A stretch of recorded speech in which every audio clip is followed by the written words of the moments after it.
नैहर में 10 गो भैयावा बा।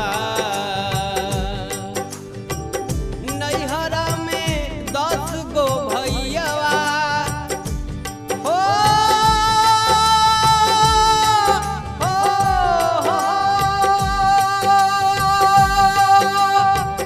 नैहर में 10 गो भैयावा आ 10 गो भौजिया बाड़िए राम।